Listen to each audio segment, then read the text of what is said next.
સુરેન્દ્રનગર શહેર અને સમગ્ર વિસ્તારમાં વરસાદ શરૂ થઈ ચૂક્યો છે।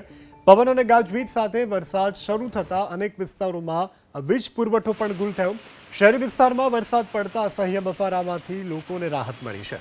આખિરકાર મેઘ સવારી રાજ્યના વિવિધ જિલ્લાઓમાં જ્યારે વરસી રહી છે ત્યારે સુરેન્દ્રનગરમાં પણ મેઘ સવારી આવી પહોંચી। સુરેન્દ્રનગરના મેમકા, ખુરાડી સહિતના ગામડાઓમાં વરસાદ પડ્યો છે। પવન સાથે વરસાદી ઝાપટાથી અનેક જગ્યાએ વીજળી ગુલ થવાની પણ સમસ્યા સર્જાઈ છે। ત્યારે સુરેન્દ્રનગર શહેર અને જિલ્લામાં પણ સારો વરસાદ નોંધાયો છે।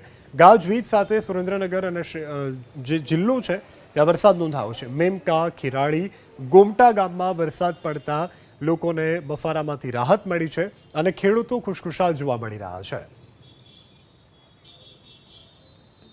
તો સુરેન્દ્રનગરમાં પણ મેઘ સવારી આવી પહોંચી છે। સુરેન્દ્રનગરના દ્રશ્યો અસહ્ય ઉકળાટ બાદ આખિરકાર સુરેન્દ્રનગરમાં મેઘ સવારી આવી પહોંચતા લોકો અત્યારે ઠંડકનો અહેસાસ કરી રહ્યા છે અને સૌથી વધારે રાજી ખેડૂતો જોવા મળી રહ્યા છે। ખેડૂતોએ કરેલા આગોતરા પાકને પણ જીવનદાન મળ્યું છે। આ સાથે વાવણી લાયક વરસાદ થયો છે, જેથી કરી અને હવે ખેડૂતો પોતાના ખેતરમાં અનાજનું ઉગાડવાનું પણ કામ કરશે।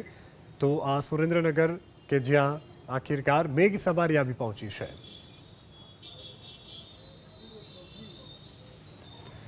તો હવામાન વિભાગની આગાહીના અન્વયે રાજ્યમાં વિધિવત રીતે ચોમાસું બેસી ગયું છે અને ચોમાસાની શરૂઆતમાં વિવિધ જિલ્લાઓમાં વરસાદ પડી રહ્યો છે। ત્યારે સુરેન્દ્રનગરમાં પણ આજે વરસાદ નોંધાયો।